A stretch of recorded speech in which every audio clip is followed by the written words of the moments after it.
분이는 카페 문을 벌컥 열고 들어갔다. 당신, 내 노후 자금까지 빼돌려서 저 여자한테 준 거야! 영호는 당황하며 일어났지만 금세 얼굴이 굳어졌다. 당신이 여기 왜 와서 이래? 2천만 원을 받아놓고 단순한 도움이라고 하면 되는 거야? 동창들의 시선이 미숙에게 쏠렸다. 영호가 마지막 일침을 가했다. 당신 이제 그만해. 여기서 더 창피 당하기 전에 집에 가. 분이는 소리쳤다. 좋아. 내가 나쁜 년이지. 내가 의심병 많은 아내지! 영상 시작에 앞서 실제 사연을 바탕으로 각색한 이야기를 전합니다. 무료로 누를 수 있는 구독과 좋아요로 함께 해주시면 새로운 이야기를 가장 먼저 전해드리겠습니다. 정분이는 아침 7시면 어김없이 일어났습니다. 손주 준호가 유치원에 가기 전까지 챙겨야 할 것들이 한두 가지가 아니었거든요. 도시락 싸고 옷 입히고 머리 빗겨주고 준호가 뗐으면 달래가며 현관문까지 배웅하는 게 분이의 하루 시작이었죠. 할머니, 오늘도 맛있는 거 해줄 거죠? 준호가 동그란 눈으로 올려다보며 물었습니다. 분이는 아이의 머리를 쓰다듬으며 웃었어요. 그럼 우리 준호 좋아하는 계란말이 해줄게.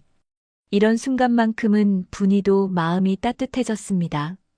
손주를 돌보는 일이 힘들긴 하지만 아이의 순수한 미소를 보면 모든 피로가 씻겨 내려가는 것 같았거든요. 분이는 준호의 도시락을 정성스럽게 챙겼습니다. 계란말이에 당근도 넣고 김밥도 예쁘게 말아서 곰돌이 모양 피크까지 꽂아줬어요. 아이가 친구들 앞에서 자랑할 수 있게 말이죠. 할머니가 만든 도시락이 세상에서 제일 맛있어요. 준호의 환한 웃음소리가 집안을 환하게 밝혔습니다. 하지만 준호를 유치원에 보내고 나면 집안은 다시 적막해졌어요. 남편 박영호는 소파에 앉아 텔레비전을 보거나 신문을 뒤적이거나 아니면 그냥 멍하니 창밖을 바라보며 시간을 보냈습니다. 은행에서 정년 퇴직한 지 벌써 3년이 다 되어 가는데 영호는 아직도 무료한 일상에 적응하지 못하고 있었어요. 영호는 매일 똑같은 루틴을 반복했습니다. 아침에 일어나서 신문 보고 점심 먹고 낮잠 자고 저녁 뉴스 보고 자는 것. 은행원 시절에는 그렇게 바빴는데 이제는 할 일이 없어서 오히려 더 힘들어 보였어요. 가끔 옛 직장 동료들과 만나기도 했지만 그마저도 한 달에 한두 번 정도였죠. 여보, 점심은 뭐 할까요? 분이가 부엌에서 물었지만 영호는 시큰둥한 대답만 돌아왔습니다. 아무거나 해요. 매일 똑같잖아. 분이는 속으로 한숨을 쉬었어요. 결혼한 지 40년이 다 되어 가는데 남편이 이렇게 무관심할 줄은 몰랐거든요. 젊었을 때는 그렇게 다정했던 사람이었는데 말이에요. 분이는 영호를 위해 매일 다른 메뉴로 식사를 준비했습니다. 영호가 좋아하는 된장찌개도 끓이고 생선구이도 해주고 김치볶음밥도 만들어줬어요. 하지만 영호는 늘 성의 없이 먹을 뿐이었죠. 맛있다는 말 한마디 들어보기가 하늘의 별 따기 같았습니다. 오후가 되면 분이는 동네 마트에 장을 보러 나갔습니다. 그나마 집 밖으로 나가는 시간이 하루 중 가장 자유로운 순간이었어요. 마트에서 만나는 동네 아주머니들과 안부를 묻고 물가 얘기를 하고 가끔은 손주 자랑도 하면서 시간을 보냈죠. 우리 준호가 어제 유치원에서 그림 그리기 상을 받았다니까요. 분이는 손주 이야기만 나오면 얼굴이 환해졌습니다. 분이 씨도 참 고생 많으세요. 손주 돌보랴, 남편 챙기랴. 마트 사장님이 계산해주면서 말했어요. 분이는 웃으며 고개를 끄덕였지만 속으로는 복잡한 감정이 들었습니다. 고생이라고 할까요? 아니면 그냥 당연한 일이라고 할까요? 집으로 돌아오는 길에 분이는 동네 공원을 지나갔습니다. 벤치에 앉은 할머니들이 손주들과 함께 놀고 있는 모습이 보였어요. 분이도 준호와 함께 저런 시간을 보내고 싶었지만 집에서는 해야 할 일이 너무 많았습니다. 빨래도 해야 하고, 저녁 준비도 해야 하고, 영우 옷도 정리해야 했거든요. 저녁 준비를 하면서 분이는 문득 생각했어요. 내 인생이 이렇게 흘러가는 게 맞나? 젊었을 때는 아이들 키우느라, 중년에는 시부모 모시느라, 이제는 손주 돌보느라 정신없이 살아왔는데 정작 자신을 위한 시간은 언제 가져본 적이 있었나 싶었거든요. 분이는 20살에 영우와 결혼해서 지금까지 줄곧 가정을 위해 살아왔습니다. 아이들이 어릴 때는 직장도 그만두고 육아에만 전념했고 시부모님이 편찮으실 때는 병원에서 밤새 간병도 했어요. 자신의 꿈이나 하고 싶은 일은 늘 뒤로 미뤄두고 가족을 위해 희생해왔죠. 그런데 영호는 분이의 이런 마음을 전혀 모르는 것 같았어요. 오히려 분이가 손주를 돌보는 것을 당연하게 생각하고 있었습니다. 당신은 맨날 애나 보면서 하루가 즐겁냐? 어느 날 저녁 영호가 불쑥 내뱉은 말이었어요. 마치 분이가 아무것도 안 하고 놀고만 있는 것처럼 들리는 말투였죠. 분이는 웃으며 대답했습니다. 준호가 있어서 좋죠 뭐. 하지만 속으로는 답답함이 올라왔어요. 여태 가정을 위해 희생했는데 이제라도 나 좀 존중해주면 안 되나. 분이는 설거지를 하면서 이런 생각을 했지만 소리내어 말하지는 못했습니다. 40년 동안 그래왔으니까요. 영호는 식사를 마치고 나서도 고맙습니다라는 말 한마디 없이 소파로 가서 텔레비전을 켰습니다. 분이가 혼자서 설거지하고 식탁 정리하고 부엌 청소하는 동안에도 영호는 관심조차 보이지 않았어요. 밤이 되면 영호는 침실에서 휴대폰을 만지작거렸고 분이는 거실에서 혼자 텔레비전을 보거나 뜨개질을 했어요. 부부가 한 집에 살면서도 각자의 시간을 보내는 일이 많아졌습니다. 대화다운 대화를 나눈 것도 언제가 마지막이었는지 기억나지 않을 정도였어요. 분이는 뜨개질하면서 생각했습니다. 젊었을 때 영호는 분이와 손잡고 산책도 하고 영화도 보러 다녔는데 이제는 그런 일이 전혀 없어졌어요. 아이들이 다 자라고 나서는 오히려 더 멀어진 것 같았습니다. 분이는 이불을 덮으며 생각했습니다. 이게 내가 꿈꿔왔던 노년의 모습이었나? 아이들이 다 자라고 손주도 생기고 남편도 은퇴해서 함께 시간을 보낼 수 있게 됐는데 왜 이렇게 공허한 느낌만 드는 걸까요? 분이는 천장을 바라보며 한숨을 쉬었습니다. 그런 평범한 아침이었습니다. 분이가 준호의 아침을 챙기고 있을 때 현관문 앞에서 우편 배달부의 목소리가 들렸어요. 박영호님 우편물입니다. 분이는 손을 닦고 현관으로 나가서 편지를 받았습니다. 발신인을 보니 서울고등학교 동창회라고 적혀 있었어요. 여보, 편지 왔어요. 분이가 거실로 가져가자 영호는 신문에서 고개를 들었습니다. 누구한테서? 동창회에서 온 것 같은데요. 영호는 편지를 받아들고는 봉투를 뜯어봤어요. 초대장이었습니다. 서울고등학교 졸업 40년 기념 동창회 모임 안내장이었죠. 영호의 표정이 순간 밝아졌습니다. 아, 이거 정말 오랜만이네. 분이는 영호가 이렇게 반가워하는 모습을 본 지가 언제였는지 모를 정도였어요. 평소에는 무표정하게 지내던 영호가 갑자기 활기를 되찾은 것 같았거든요. 40년 만이라니 정말 오래됐네요. 분이가 말하자 영호는 고개를 끄덕였습니다. 그러게 말이야. 마지막으로 본 게 언제였더라. 아, 졸업식 때였나? 영호는 초대장을 다시 한번 자세히 읽어봤어요. 날짜는 다음 주 토요일 저녁 6시, 장소는 시내 호텔 연회장이었습니다. 처음에 분이는 대수롭지 않게 생각했어요. 영호가 가끔 옛 직장 동료들과 만나는 것처럼 동창회도 그런 모임 중 하나일 거라고 여겼거든요. 가실 거예요? 글쎄 모르겠어. 너무 오래돼서 기억도 잘 안 나고. 영호는 그렇게 말했지만 분이는 영호의 눈빛이 평소와 다르다는 걸 느꼈습니다. 그날 저녁부터 영호의 행동이 달라지기 시작했어요. 평소에는 저녁 식사 후 바로 소파에 앉아 텔레비전만 보던 영호가 서재로 들어가서 뭔가를 뒤지기 시작했거든요. 뭘 찾으세요? 분이가 물어보자 영호는 그냥 옛날 사진 좀 찾아보려고라고 대답했습니다. 다음 날 아침 분이는 영호가 책상 위에 고등학교 앨범을 펼쳐놓고 있는 모습을 봤어요. 교복을 입은 어린 영호의 모습이 사진 속에 있었죠. 분이도 처음 보는 사진들이었습니다. 결혼하기 전 영호의 모습, 분이가 모르는 시절의 영호였어요. 이 사람이 여보예요? 분이가 사진을 가리키며 물었습니다.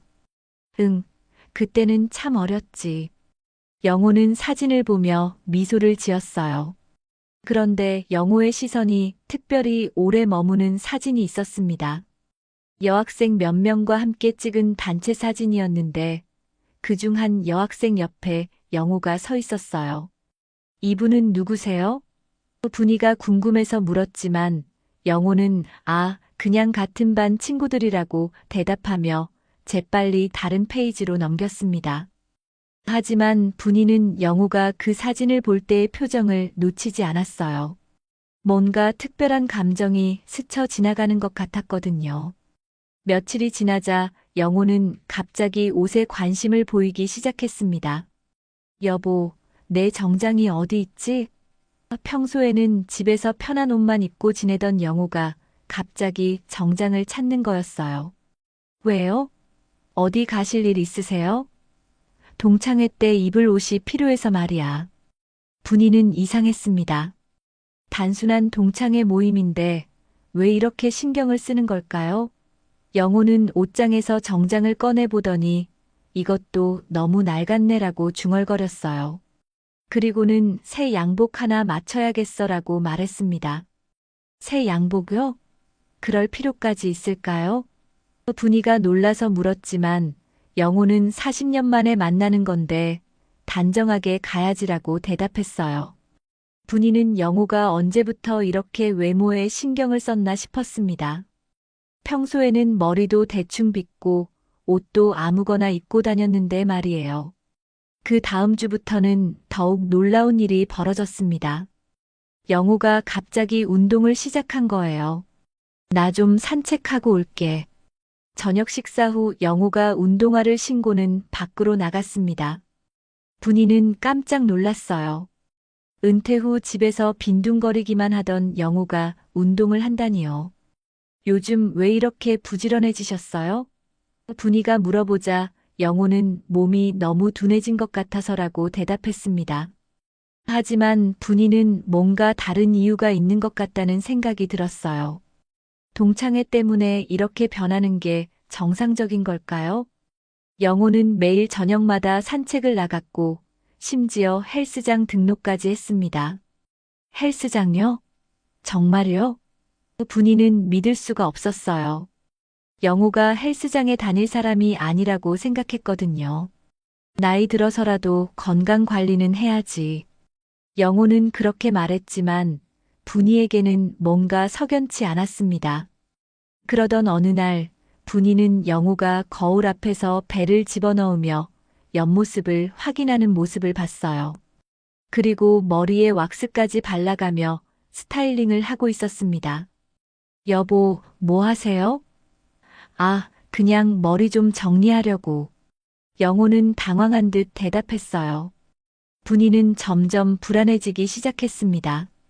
영호의 이런 변화가 단순히 동창회 때문일까요? 아니면 다른 이유가 있는 걸까요? 40년 만에 만나는 동창들 중에 특별한 사람이 있는 건 아닐까요? 분이는 그 여학생 사진을 다시 떠올렸어요.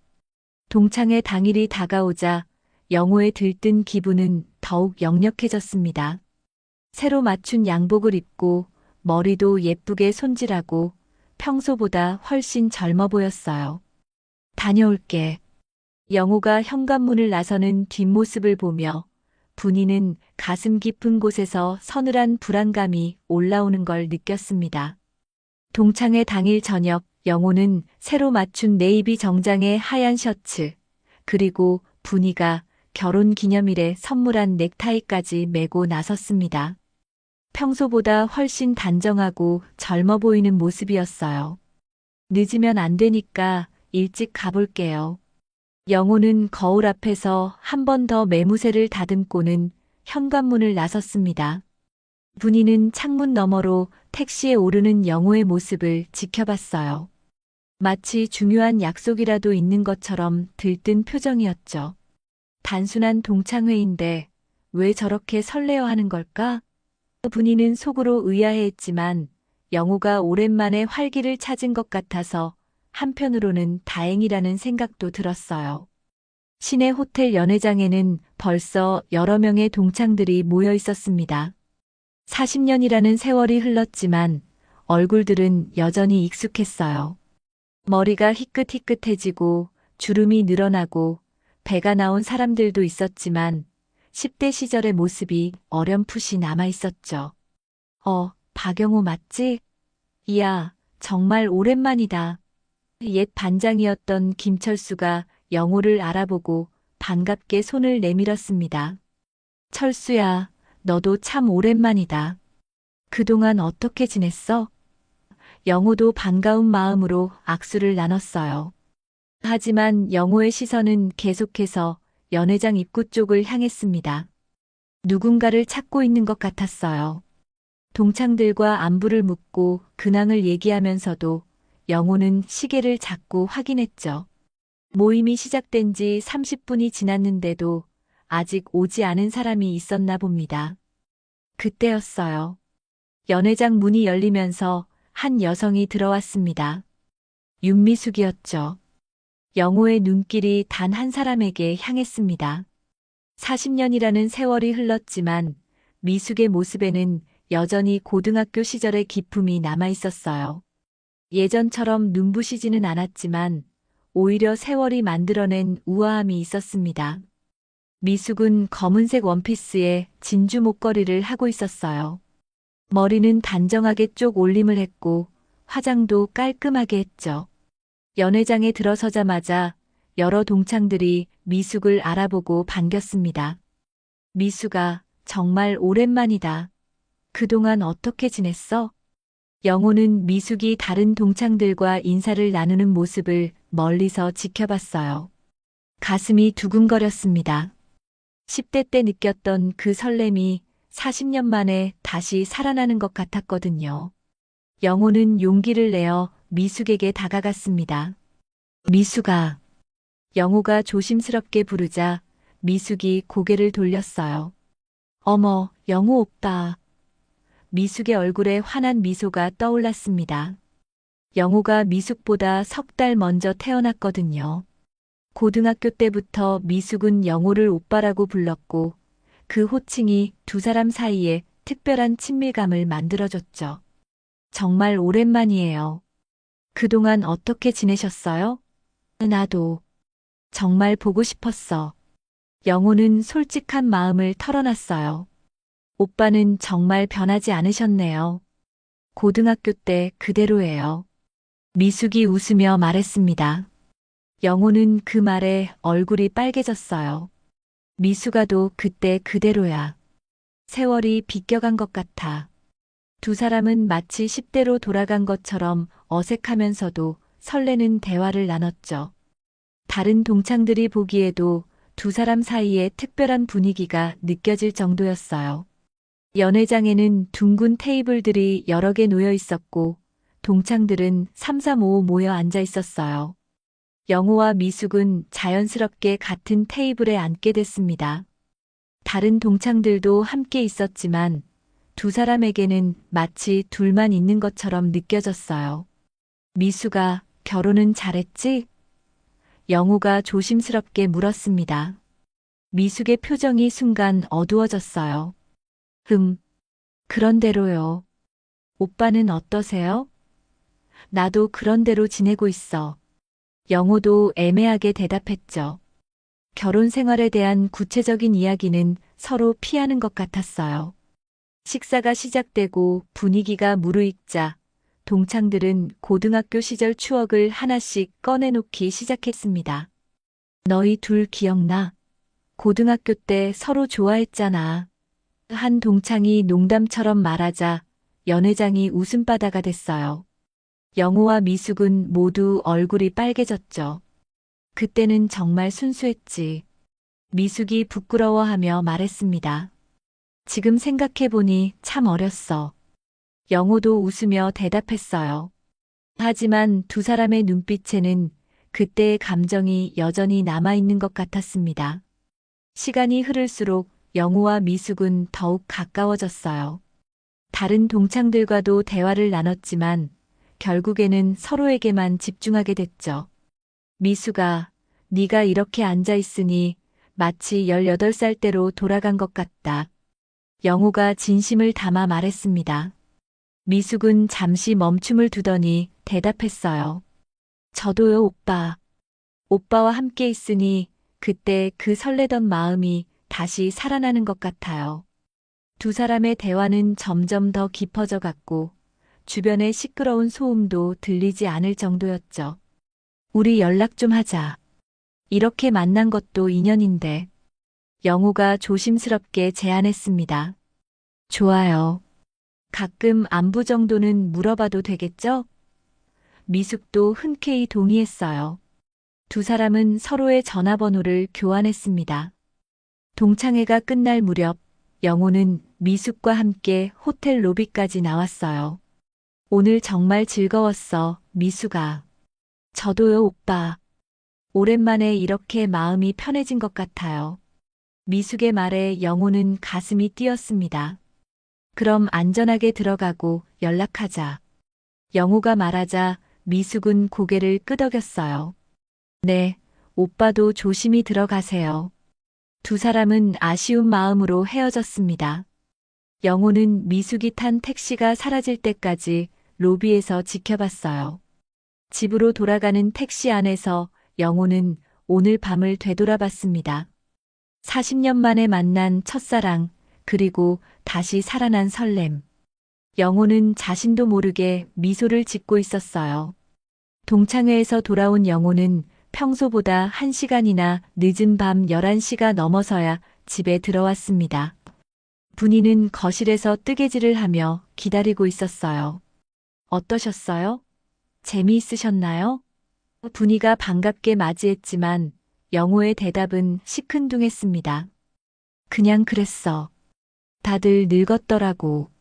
하지만 분이는 영호의 표정에서 뭔가 다른 기운을 느꼈어요. 입으로는 시시하다고 말하면서도 눈빛만은 평소와 달리 생기가 돌고 있었거든요. 누구누구 왔던가요? 분이가 궁금해서 물어봤지만 영호는 그냥 옛날 반 친구들이지 뭐라고 대충 넘겼습니다. 그날 밤부터 영호의 일상에 변화가 생기기 시작했어요. 다음 날 아침 평소보다 일찍 일어난 영호가 휴대폰을 들여다보고 있었습니다. 뭔가 기다리는 것 같았어요. 그리고 오후 무렵 휴대폰에서 메시지 알림음이 울렸을 때 영호의 얼굴이 환해졌죠. 영호 오빠, 어제 정말 즐거웠어요. 오랜만에 마음이 편했답니다. 미숙에게서 온 첫 번째 메시지였어요. 영호는 즉시 답장을 보냈습니다. 나도 그래, 미숙아. 네가 있어서 동창회가 특별했어. 이렇게 두 사람의 연락이 시작됐습니다. 처음에는 가벼운 안부 인사 정도였어요. 요즘 어떻게 지내세요? 날씨가 좋네요. 같은 무난한 대화였죠. 하지만 시간이 지날수록 메시지의 내용은 점점 더 개인적이고 깊어져 갔습니다. 고등학교 때 생각이 많이 나요. 그때 우리 참 순수했죠. 영호는 하루에도 몇 번씩 미숙과 메시지를 주고받았어요. 분이가 장을 보러 나간 사이에도, 저녁 식사 후에도, 심지어 화장실에서까지 휴대폰을 놓지 않았습니다. 분이는 영호가 갑자기 휴대폰에 빠져 사는 모습이 이상했어요. 여보, 누구랑 그렇게 메시지 하세요? 분이가 물어보자 영호는 당황한 듯 휴대폰을 뒤집어 놓았습니다. 아, 그냥 동창 친구들이랑 단체 채팅방 만들어서 얘기하는 거야. 영호는 거짓말을 했어요.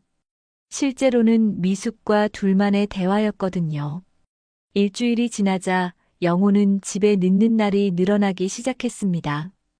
오늘 동창 친구들이랑 만나기로 했어. 영호가 말했지만 분이는 뭔가 석연치 않았어요. 동창회 이후로 갑자기 친구들과 자주 만난다는 게 이상했거든요. 어디서 만나는데요? 그냥 시내 카페에서 차나 한잔 하는 거야. 영호의 대답은 늘 똑같았습니다. 하지만 영호가 나갈 때 입는 옷차림을 보면 단순한 친구 모임 같지 않았어요. 평소보다 훨씬 신경 써서 차려입고 나갔거든요. 영호가 나간 후 분이는 혼자 저녁을 먹으며 생각했어요. 동창회 이후로 완전히 사람이 달라진 것 같은데, 예전에는 집에서 빈둥거리기만 하던 영호가 이제는 매일같이 외출하고 늦게 들어왔습니다. 어느 날 저녁 분이는 영호의 휴대폰이 식탁 위에 놓인 것을 발견했어요. 영호가 화장실에 간 사이였죠. 평소 같으면 남편의 휴대폰을 보지 않았을 텐데 요즘 영호의 행동이 너무 이상해서 궁금증을 참을 수 없었어요. 분이는 조심스럽게 휴대폰을 들었습니다. 화면에 메시지 알림이 떠 있었어요. 영호 오빠, 오늘 얘기 정말 좋았어요. 발신자는 미숙이었습니다. 분이의 가슴이 쿵 내려앉았어요. 미숙이라는 이름, 분이는 고등학교 앨범에서 본 그 여학생을 떠올렸습니다. 분이는 급하게 휴대폰을 원래 자리에 놓았어요. 화장실에서 나온 영호는 아무것도 모르는 듯 휴대폰을 집어들었습니다. 그리고는 메시지를 확인하고는 빙긋 웃었어요. 나도 미숙아. 너랑 있으면 젊어지는 것 같아. 영호가 답장을 보내는 모습을 분이는 몰래 지켜봤습니다. 그날 밤 분이는 잠이 오지 않았어요.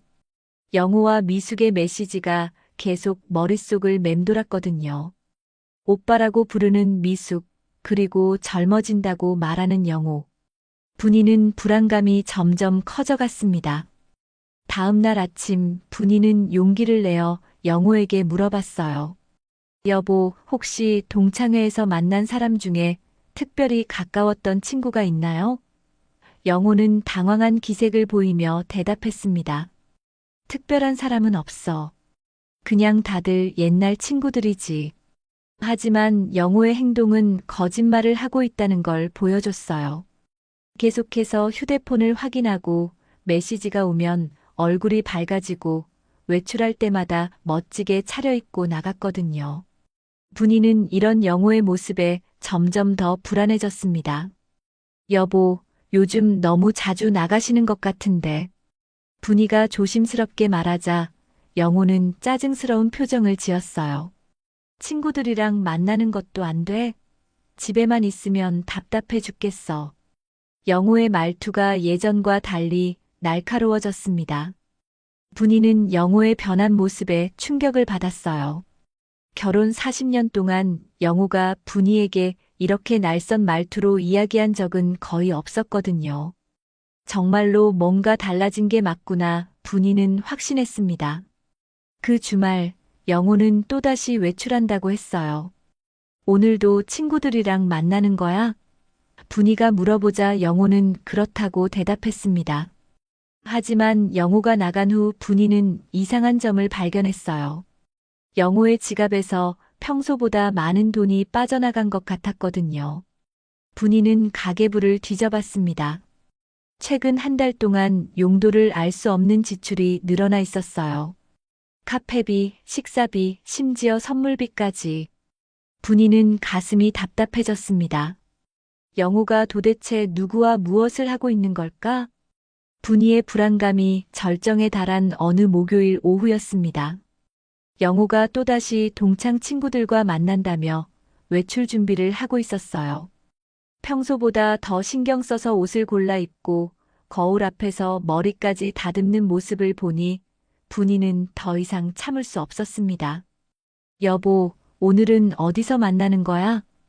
분이가 물어보자 영호는 시내 카페라고 대답했어요. 늘 하던 똑같은 대답이었죠. 몇 시에 들어올 거야? 글쎄, 늦지 않게 올게. 영호는 대충 답하고는 서둘러 집을 나섰습니다. 분이는 영호가 나간 후 한참을 고민했어요. 이대로 모르는 척하고 지낼 수는 없었습니다. 40년을 함께 산 남편이 거짓말을 하고 있다는 확신이 들었거든요. 분이는 용기를 내어 영호를 따라가기로 결심했습니다. 분이는 급하게 외출 준비를 하고 집을 나섰어요. 영호가 자주 가는 시내 쪽으로 향했습니다. 버스를 타고 가면서도 가슴이 두근거렸어요. 만약 정말로 다른 여자와 만나고 있다면 생각만 해도 끔찍했습니다. 시내에 도착해서 분이는 영호가 갈 만한 카페들을 하나씩 돌아다녔어요. 첫 번째 카페에는 영호가 없었습니다. 두 번째 카페도 마찬가지였죠. 세 번째 카페에서도 영호를 찾을 수 없었어요. 분이는 점점 지쳐갔습니다. 그때 분이는 골목 안쪽에 자리한 작은 카페를 발견했어요. 미소라는 간판이 걸린 아담한 카페였습니다. 분이는 혹시나 하는 마음으로 창문 너머를 들여다봤어요. 그리고 그 순간 분이의 눈이 커졌습니다. 창가 자리에 앉아있는 영호의 모습이 보였거든요. 그런데 영호 맞은편에는 우아한 여성이 앉아 있었어요. 바로 미숙이었습니다. 두 사람은 마주보며 다정하게 대화를 나누고 있었죠.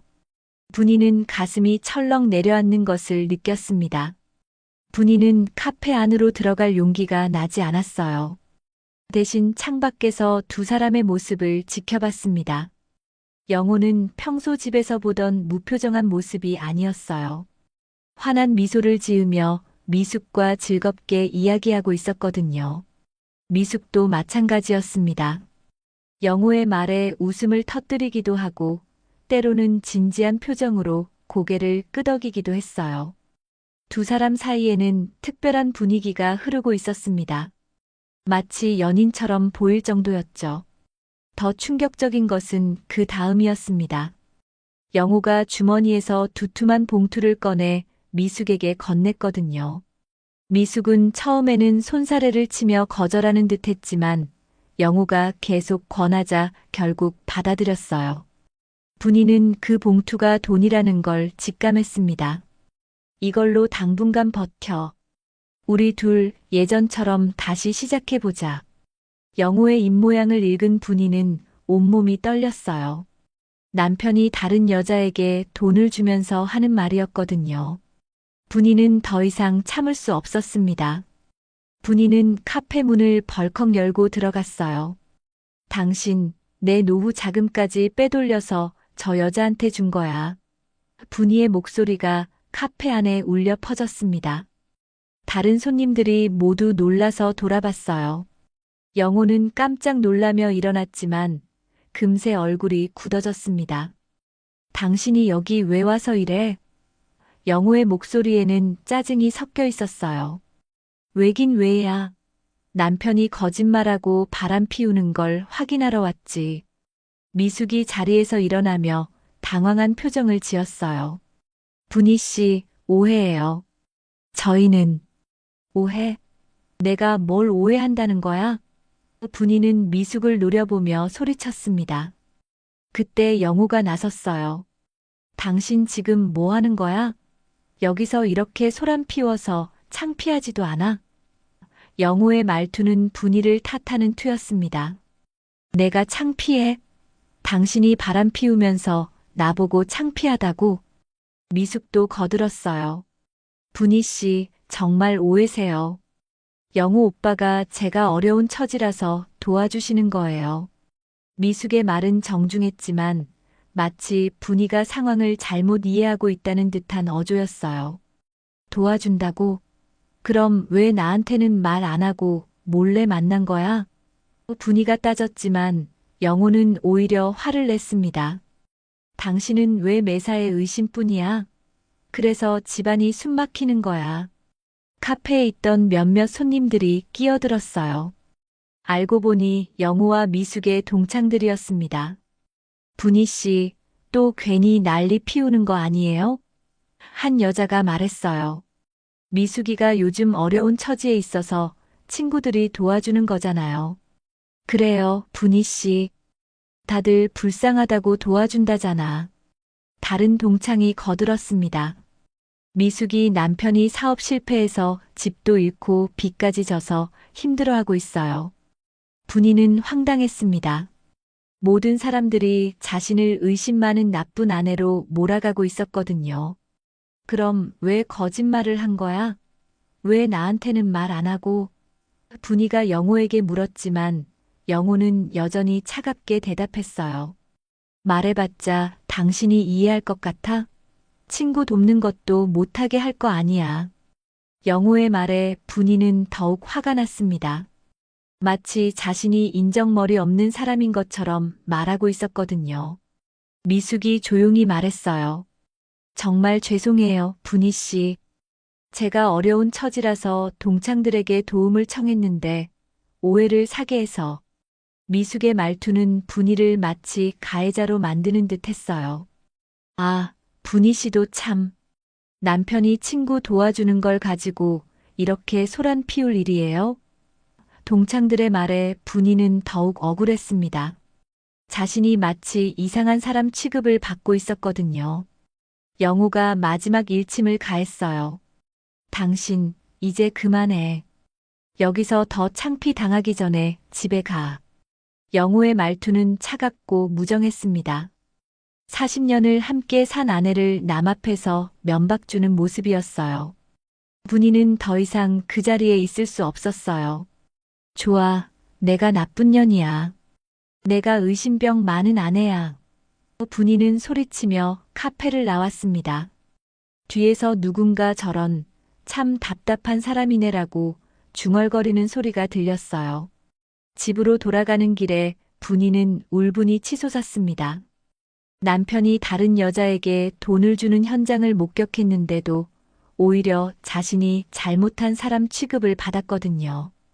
그날 이후 동네에는 분희가 괜히 소란만 피운다는 말이 돌기 시작했습니다. 카페에서의 충격적인 일이 있은 후 일주일이 지났지만 분희의 마음은 전혀 가라앉지 않았습니다. 오히려 더욱 복잡해졌어요. 영호는 그날 이후 집에서 분희를 완전히 무시했습니다. 인사도 하지 않고 밥도 따로 먹고 마치 분희가 투명인간인 것처럼 행동했어요. 여보, 아침 드세요. 분희가 상을 차려놓고 불러도 영호는 대답조차 하지 않았습니다. 그냥 일어나서 옷을 입고 나가버렸어요. 분희는 혼자 차려놓은 아침상을 바라보며 허탈감을 느꼈습니다. 동네에서는 분희를 보는 시선이 완전히 달라졌습니다. 분희 씨가 카페에서 소란 피웠다더라. 남편이 친구 도와주는 걸 가지고 저렇게 화낼 일이야? 마트에서, 버스 정류장에서, 어디서나 분희에 대한 수군거림이 들렸어요. 어머, 분희 씨. 마트에서 만난 동네 아주머니가 말을 걸었어요. 요즘 남편분과 사이가 안 좋다면서요? 분희는 어떻게 대답해야 할지 몰랐습니다. 아니에요. 그런 게 아니에요. 아, 그래요? 그런데 카페에서. 분희는 더 이상 듣고 싶지 않아서 급하게 자리를 떠났어요. 하지만 어디를 가도 사람들의 시선과 수군거림을 피할 수는 없었습니다. 분희는 점점 위축됐어요. 자신이 정말 잘못한 건 아닐까 하는 생각도 들었거든요. 그런 분희에게 전환점이 찾아왔습니다. 며칠 후 시장에서 우연히 한 남자를 만나게 된 거죠. 그는 술에 취해 벤치에 앉아 혼자 중얼거리고 있었어요. 분희는 지나치려다가 그 남자의 말을 듣고 발걸음을 멈췄습니다. 그 여잔 이미 집도 잃고 빚쟁이들한테 쫓기는 신세라니까. 남자는 계속 중얼거렸어요. 카페도 망해가고 있고 이제는 영호 씨한테까지 얹혀 사는 모양이지. 참 한심해. 내 아내가 다른 남자한테. 분희는 조심스럽게 그 남자에게 다가갔습니다. 죄송한데요. 혹시 미숙 씨 아세요? 남자는 고개를 들어 분이를 쳐다봤어요. 미숙이요? 당연히 알죠. 제 아내인데요. 분이는 깜짝 놀랐습니다. 미숙의 남편이었던 거예요. 아, 그러시구나. 실례했습니다. 분이가 일어서려 하자 남자가 붙잡았어요. 잠깐만요. 당신 혹시 영호 씨 아내 아니에요? 며칠 전에 카페에서. 분이는 얼굴이 빨개졌습니다. 네, 맞아요. 아, 그러시구나. 사실 당신이 화낼 만했어요. 남자의 말에 분이는 귀가 번쩍 트였어요. 무슨 말씀이세요? 우리 미숙이가 영호 씨한테 의존하고 있는 게 너무 과해요. 돈만 받는 게 아니라 감정적으로도. 남자는 술에 취해 있어서 말이 많아진 상태였어요. 미숙이가 매일 영호 씨 얘기만 해요. 고등학교 때 좋아했던 사람이었다면서, 지금도 그때 마음 그대로라면서. 저는 그냥 바보처럼 듣고만 있어야 하는 신세고요. 분이의 가슴이 뛰기 시작했습니다. 자신의 직감이 틀리지 않았다는 증거였거든요. 그럼 정말, 네, 그 둘은 단순한 도움 관계가 아니에요. 적어도 미숙이는 영호 씨를 남자로 보고 있어요. 저한테는 한 번도 안 보여준 표정을 영호 씨 앞에서는 보여주거든요. 미숙이가 카페 문 닫는다고 하면서도 영호 씨가 도와준다고 하니까 계속 버티고 있어요.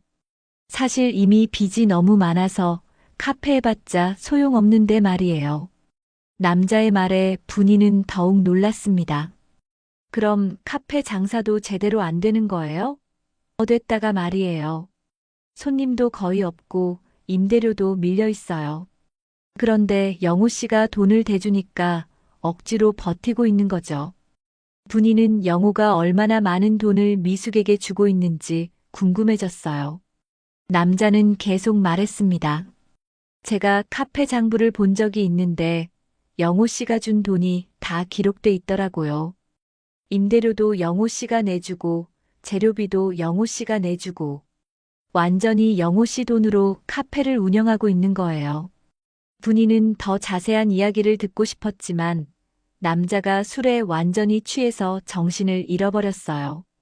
분이는 그를 택시에 태워보낸 후 마음속으로 계획을 세웠습니다. 카페 장부를 직접 확인해 봐야겠다는 생각이 들었거든요. 다음 날 분이는 미숙의 카페를 다시 찾아갔습니다. 이번에는 영호가 없는 시간을 노렸어요. 카페에 들어서자 미숙이 카운터에서 혼자 앉아 있었습니다. 손님은 한 명도 없었고 카페 분위기도 을씨년스러웠어요. 어서 오세요. 미숙이 고개를 들더니 분이를 보고 당황했어요. 어머, 분이 씨. 안녕하세요. 커피 한 잔 주세요. 분이는 최대한 차분하게 말했습니다. 미숙은 어색한 표정으로 커피를 내려줬어요. 분이는 카페 안을 둘러보며 상황을 파악했습니다. 확실히 장사가 안 되는 것 같았어요. 오래된 기계들, 낡은 테이블과 의자들이 카페의 어려운 처지를 말해주고 있었습니다. 요즘 장사 어떠세요? 분이가 물어보자 미숙은 고개를 숙였어요. 네. 쉽지 않아요. 그럼 우리 남편이 도와주지 않았다면 벌써 문 닫았겠네요. 분이의 말에 미숙은 더욱 움츠러들었습니다. 분이는 기회를 봐서 카운터 뒤쪽을 살펴봤어요. 거기에 장부가 놓여 있는 게 보였습니다. 화장실 좀 써도 될까요? 네, 저쪽으로 가세요. 미숙이 안쪽을 가리켰어요. 분이는 화장실에 갔다가 돌아오는 길에 재빠르게 장부를 확인했습니다. 거기에는 영호가 준 돈이 그대로 기록돼 있었어요. 임대료 300만 원, 재료비 200만 원, 생활비 1,500만 원. 총액이 분이가 확인한 2천만 원과 정확히 일치했습니다. 그제야 분이는 모든 조각이 맞춰지는 걸 느꼈어요. 영호가 미숙에게 준 돈은 단순한 도움이 아니었습니다. 카페 운영비와 미숙의 생활비까지 모든 걸 대주고 있었던 거예요. 이건 명백히 분이와 영호의 노후 자금을 미숙에게 퍼주는 행위였습니다. 이제 진실을 알았으니 행동에 나서야겠어. 분이는 마음속으로 다짐했습니다. 더 이상 미숙과 영호의 거짓말에 속아 넘어갈 수는 없었어요. 분이는 카페를 나서며 복수를 계획하기 시작했습니다. 분이는 미숙의 카페에서 장부를 확인한 후 집으로 돌아와 곧바로 행동에 나섰습니다. 먼저 은행에 가서 영호 통장의 입출금 내역을 자세히 뽑아봤어요. 지난 2달 동안의 모든 거래 기록이 한눈에 보였습니다. 2천만 원이 여러 차례에 걸쳐 현금으로 인출된 날짜들과 미숙 카페 장부의 날짜가 정확히 일치했어요. 2천만 원이나. 분이는 서류를 보며 가슴이 무너지는 것 같았습니다. 이건 분이와 영호가 평생 모은 노후 자금의 절반에 해당하는 금액이었거든요. 이제 증거는 충분해. 분이는 서류를 정리하며 다음 계획을 세웠습니다.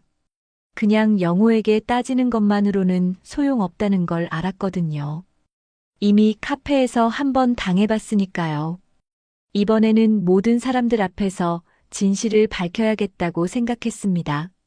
분이는 영호의 휴대폰을 몰래 확인해서 동창회 단체 채팅방이 있다는 걸 알아냈어요. 다행히 영호가 휴대폰 잠금을 걸어놓지 않아서 쉽게 들어갈 수 있었습니다. 채팅방에는 30명 정도의 동창들이 참여하고 있었어요. 며칠 후 동창회 모임이 있다는 공지가 올라왔습니다. 이번에는 좀 더 큰 규모로 호텔 연회장에서 열리는 모임이었어요. 분이는 이때가 기회라고 생각했습니다. 영호와 미숙, 그리고 지난번에 분이를 나무랐던 동창들이 모두 모이는 자리니까요. 분이는 며칠 동안 준비를 철저히 했습니다. 은행 입출금 내역서를 복사하고 미숙 카페에서 몰래 찍은 장부 사진들을 정리했어요. 그리고 영호가 미숙에게 돈을 건네는 장면을 찍은 사진도 있었습니다. 휴대폰으로 몰래 찍어둔 것이었죠. 동창회 당일 영호는 평소처럼 멋지게 차려입고 나갔습니다. 오늘은 좀 늦을 수도 있어. 영호가 말했지만 분이는 대답하지 않았어요. 영호가 나간 후 분이도 외출 준비를 했습니다. 오늘은 특별한 날이 될 거였거든요. 분이는 영호보다 1시간 늦게 호텔에 도착했습니다. 연회장은 이미 동창들로 가득 차 있었어요. 분이는 연회장 입구에서 잠시 주저했습니다. 하지만 곧 마음을 다잡았어요. 오늘은 진실을 밝히는 날이야. 연회장에 들어서자 여러 동창들이 분이를 알아봤습니다. 분이 씨? 영호 부인 아니에요? 사람들의 시선이 분이에게 쏠렸어요. 영호는 미숙과 함께 앉아 있다가 분이를 보고 깜짝 놀랐습니다. 당신이 여기 왜? 영호가 당황하며 일어났지만 분이는 차분하게 대답했어요. 남편 동창회에 참석하면 안 되나요? 분이는 빈자리를 찾아 앉았습니다. 다른 동창들도 분이의 갑작스러운 등장에 어리둥절해했어요. 모임이 무르익을 즈음 분이는 기회를 엿보고 있었습니다. 동창들이 술을 마시며 분위기가 한창 좋아졌을 때였어요. 분이는 조용히 일어나서 휴대폰을 꺼냈습니다. 그리고 동창회 단체 채팅방에 준비해둔 자료들을 차례로 올리기 시작했어요. 첫 번째는 영호가 미숙에게 돈을 건네는 사진이었습니다. 카페에서 몰래 찍어둔 사진이었죠. 두 번째는 은행 입출금 내역서 사진이었어요. 2천만 원이 여러 차례에 걸쳐 현금으로 인출된 기록들이 선명하게 보였습니다. 세 번째는 미숙 카페의 장부 사진이었습니다. 영호가 준 돈이 임대료, 재료비, 생활비, 심지어 미숙의 개인 부채 상환비까지 세세하게 기록된 내용이 그대로 나와 있었어요. 마지막으로는 미숙의 남편이 술에 취해 한 말들을 녹음한 파일이었습니다.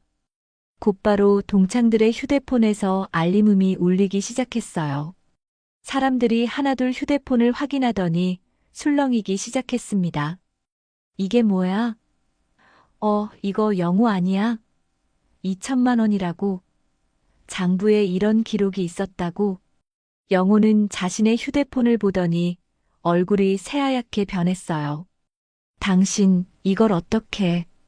당신이 거짓말한 모든 증거야. 분이가 조용히 대답했습니다. 미숙도 휴대폰을 보더니 당황한 표정을 지었어요. 영호야, 이게 사실이야? 옛 반장이었던 김철수가 물어봤습니다. 미숙이 도와준다고 했는데 2천만 원이나. 다른 동창들도 웅성거리기 시작했어요. 2천만 원이면 거의 전 재산 아니야? 장부에 개인 부채 상환비까지 있네. 지난번에 분이를 나무랐던 여자 동창이 말했어요. 이거 완전히 다른 문제잖아. 맞아. 이 정도면 거의 바람 피우는 거나 다름없는데.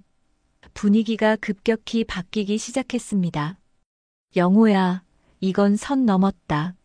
한 남자 동창이 진지하게 말했어요. 아무리 친구라도 2천만 원은 너무해. 그러게, 부인 몰래 이 정도 금액을. 동창들의 목소리에 비난이 섞이기 시작했습니다. 영호는 얼굴이 불그락푸르락하며 일어났어요.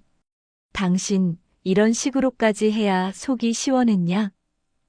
영호의 목소리가 떨렸습니다. 내가 뭘 잘못했다고 이렇게까지 하는 거야? 분이는 차분하게 대답했어요. 당신이 뭘 잘못했는지 모르겠다고요? 아내 몰래 2천만 원을 빼서 다른 여자 생활비와 빚까지 갚아주면서. 분이의 목소리에는 분노가 담겨 있었습니다. 그건 영호가 변명하려 했지만 다른 동창들이 끼어들었어요. 영호야, 이건 정말 심한 거다. 2천만 원이면 보통 금액이 아니야. 부인한테 미안하지도 않아? 미숙이 조용히 말했어요. 죄송해요, 여러분. 제가 영호 오빠께 너무 의존했나 봐요. 하지만 이제는 아무도 미숙의 말을 순순히 받아들이지 않았어요. 증거가 너무 명확했고 금액이 너무 컸거든요. 미숙아, 너도 정말 그렇다.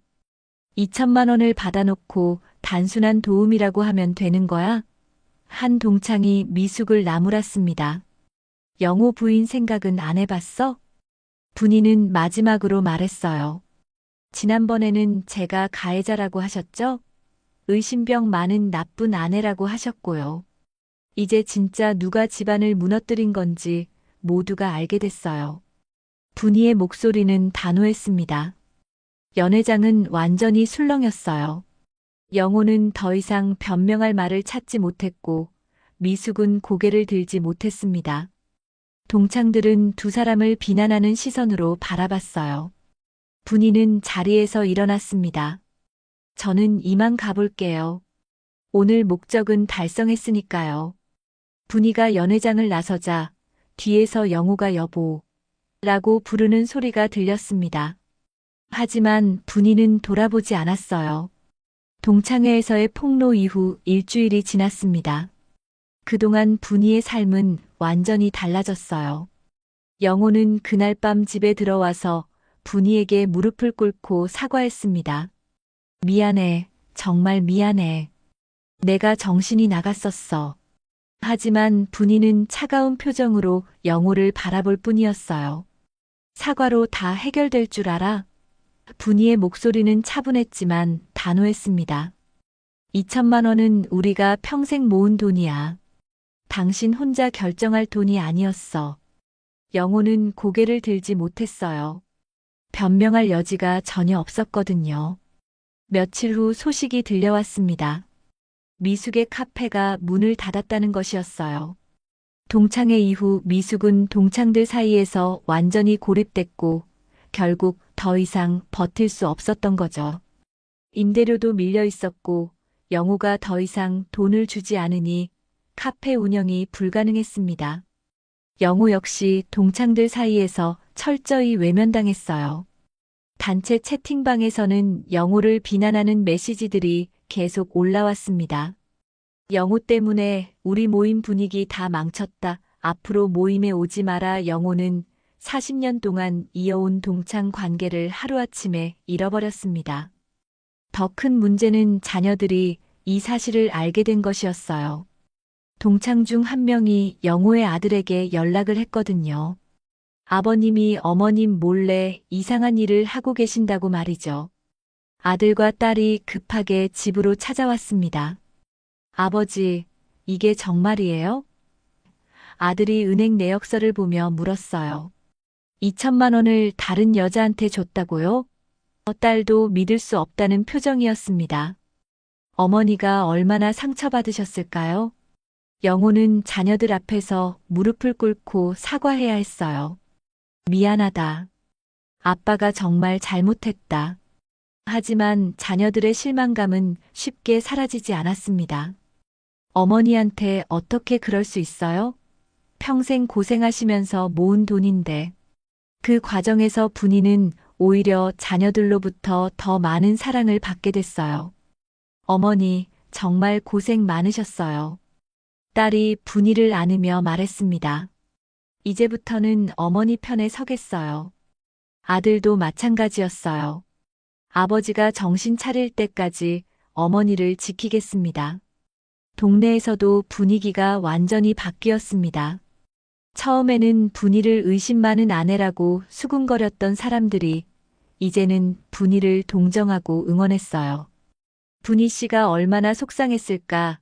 남편이 저렇게 배신할 줄이야. 마트에서도 버스 정류장에서도 분이를 보는 시선이 달라졌습니다. 분이 씨 정말 잘하셨어요. 마트 사장님이 말했어요. 그런 상황에서 참고만 있었다면 계속 당했을 거예요. 다른 아주머니들도 분이를 격려했습니다. 앞으로는 당당하게 사세요. 분이 씨 잘못 없어요. 미숙은 카페를 정리한 후 동네를 떠났다는 소식이 들렸어요. 빚도 많고 동창들 사이에서도 입지를 잃었으니 더 이상 버틸 수 없었던 거죠. 미숙의 남편도 이혼을 요구했다고 했습니다.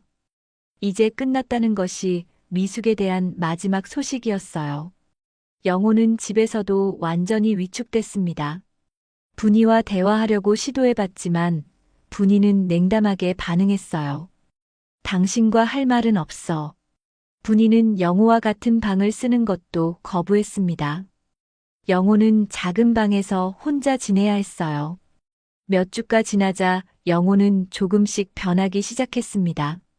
집안일을 도와주고 장을 보러 나가고 분이가 좋아할 만한 반찬도 만들어 왔어요.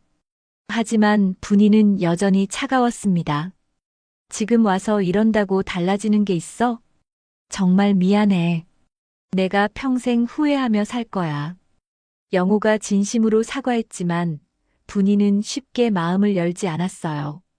신뢰라는 것은 한 번 깨지면 복구하기 어려운 법이니까요. 어느 날 오후 분이는 혼자 동네 카페에 앉아 있었습니다. 미숙이 운영했던 그 카페는 아니고 다른 깨끗한 카페였어요. 창밖 햇살을 받으며 커피를 마시는 분이의 표정은 평온했습니다. 내 인생은 상처투성이었지만 마지막은 내 손으로 지켜냈어. 분이는 속으로 생각했어요. 40년 동안 참고 살아왔지만 마지막에는 자신의 존재감을 확실히 보여줬거든요. 더 이상 당하고만 사는 여자가 아니라는 걸 증명한 거죠. 분이는 커피를 한 모금 마시며 미소를 지었습니다. 창밖으로 보이는 세상이 예전보다 밝아 보였어요. 이제부터는 내 자신을 위해 살 거야. 분이는 마음속으로 다짐했습니다. 남편을 위해서, 자녀를 위해서, 가족을 위해서만 살았던 지난 세월과는 다른 삶을 살겠다고요. 영호가 정말로 변했는지, 앞으로 부부 관계가 회복될 수 있을지는 아직 알 수 없었습니다.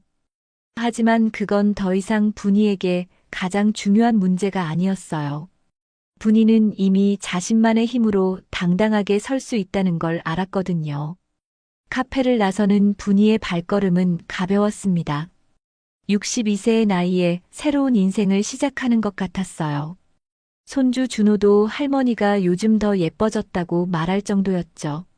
창밖 햇살 속에서 분이의 눈에 맺힌 눈물은 더 이상 굴욕의 눈물이 아니었습니다.